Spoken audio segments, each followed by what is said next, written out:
How far is it like too far when it comes to self learning? I was a little bit concerned about this topic. What I guess is like self learning can be very vague at sometimes. Endless, infinite, you never know where to begin from, you never know where to end it. It has its plus and minuses. I can't comment right away that more pluses or more minuses, but a self learner can become very, very sensitive to the world because this person is not being pushed from any corner, has no kind of deadlines, has nobody to answer to. So this person is very focused and is enjoying the life skills, whatever he's learning. So in my case, if I'm not wrong, I might have gone to a regular university, to a regular school, trainings and all that. But what I always believed till date is like nobody, no education system, no teacher or coach in the world can groom you as what you can do to yourself. The only thing is that you have to start rather at a young age, or even if at any age you have to have very combination of what you're aiming to see. It's not going to happen overnight. It's a hell lot of things taking place. You really can't make it happen by push, by pull, or by any pressure, or by any self ego, or even family pressure. It's very strange. I think the way I see learning or the self learning is like you evolve, you get hit by whatever life throws at you, and you deal with it. You deal with the shit even. But at the same time, you are very trained that even if you get in mess, without messing it up further, without compromising on your gender, on your abilities, on your social esteem, or anything, you come out of it untouched. It's a big challenge when you are on the path of self learning. So, here, if I look at pros and cons, they are like balanced. As I earlier told, I can't really comment which bucket is more. Is it like the pluses or the minuses? I really can't comment, and I don't want to actually. Only thing that bothers me is that the mainstream education or the mainstream learning or the mainstream way how the whole thing is tuned up, that's totally different than what we guys imagine or what we guys see in the books or learn in the books or go to libraries and kind of pick at the problem and dissect it, and the way successful people have been practicing. I was again going through one of the research paper. When you're a self learner, you have to first learn to afford yourself. Afford yourself in the terms of whims. You can become very, very experimental, but experiments not necessarily mean that you go and start breaking the houses or start breaking the engines to make something. No, nothing like that. It's just that you become little different. You take a path which is little intense, which is road less taken perhaps, but somehow I think that's worth it. So I also blame this kind of self learning and myths around it, or even the question that came into my own mind, is just because when you open your eyes and when you look around,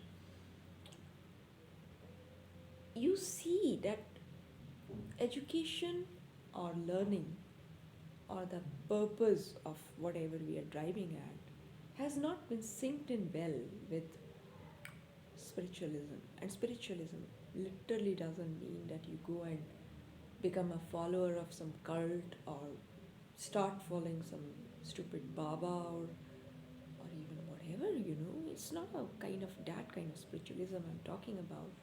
It's about just getting to the fact. Cut the fluff is the word. You're very factual. You know what you're saying. You know what you're doing. And fortunately or unfortunately, it comes very late in life when you understand what exactly you wanted to do, what exactly you have done, what exactly you are doing. And by then, you already have gotten too deep into processes. You have already gotten into so many structures. You can't break away. And that's not recommended also, because even that's spiritualism. You don't run away. You kind of first adjust, settle down, and then you do what you want to do. But you have to follow that protocols, that processes, that sweat and blood that goes into it. That makes you little courageous. So the first minus of the self learning is you start becoming very original. You can't buy opinions. You smell if somebody is talking, or somebody, or even yourself at sometimes, talking nonsense.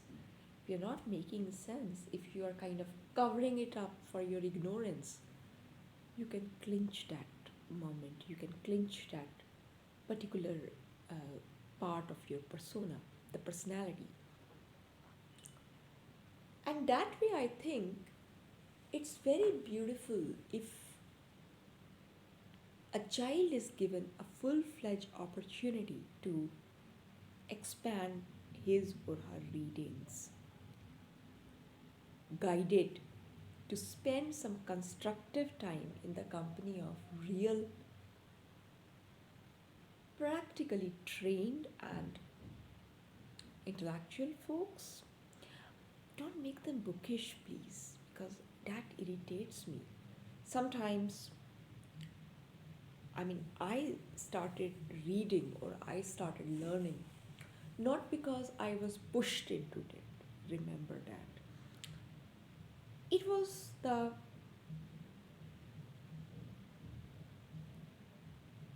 appeal of literature that got into me when I was in my higher secondary, and I was fascinated by these novels, fictions, and to be very honest with you, I have read all kind of trash also in the primary years of my life.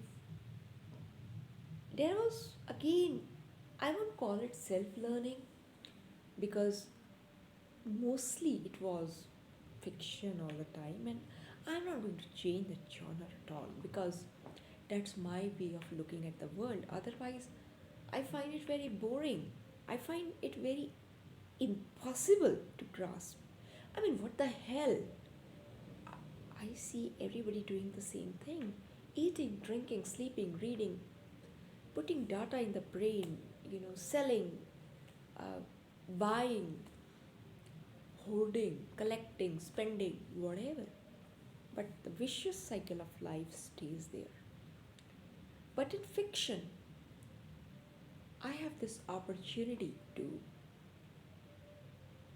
look at the world from somebody else's imagination. More fertile the imagination gets, more fertile your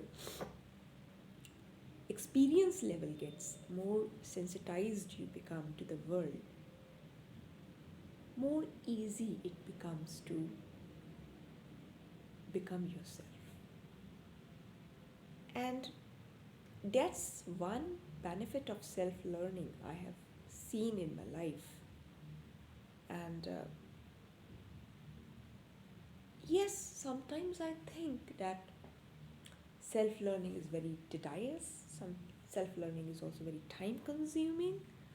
It could be sometimes leading you nowhere, make you aimless.